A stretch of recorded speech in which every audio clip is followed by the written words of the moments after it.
ක්‍රිස්තු පූර්ව 6 වන සියවසේ භාරතයේ බුදුරජාණන් වහන්සේ පහළ වන අවධිය වන විට මේ භාරතයේ පාලනය කරගෙන ගියේ බමුණන් විසින්. මේ බමුණන් සමාජයේ කොටස් 4කට බෙදාගෙන ඔවුන් මේක පාලනය කරගෙන ගියා.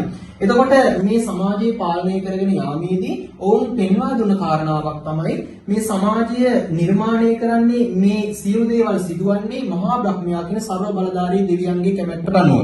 එතකොට සර්ව බලධාරී මේ මහා බ්‍රහ්මයා විසින් ශරීරයේ ස්ථාන 4කින් ඔහුගේ ශරීරයේ ස්ථාන 4කින් පුද්ගල වර්ණ 4ක් නිර්මාණය කරලා තියෙනවා. මනුස්මෘතියේ දහවන මණ්ඩලයේ 90 වෙනි පුර සූක්තයේ සඳහන් කරන ආකාරයට බ්‍රහ්මනෝෂ්‍ය මුඛමාසික බහුරාජන්‍යක්ෘතං ඌරු තදශ්‍රයත් වෛශ්‍යම් පද්භ්‍යාම් සූද්‍රෝ අජායත කියන මේ ශ්ලෝකයට අනුව මහා බ්‍රහ්මයාගේ මුඛයෙන් බමුණන්ද මහා බ්‍රහ්මයාගේ දෙබාහුවෙන් ශස්ත්‍රයන්ද මහා බ්‍රහ්මයාගේ දෙකලව වලින් වෛශ්‍යන්ද මහා බ්‍රහ්මයාගේ යටිපතුලෙන් සූත්‍රයන්ද මවන ලදී. මෙන්න මේ ආකාරයට බෞද්ධ ශිෂ්ටාචාරය විශේෂ හදාරන්න ඔබත් කැමති නම් අදම ශ්‍රී සුමංගල විද්‍යායතන පිරිවෙන වෙත පින ගන්න.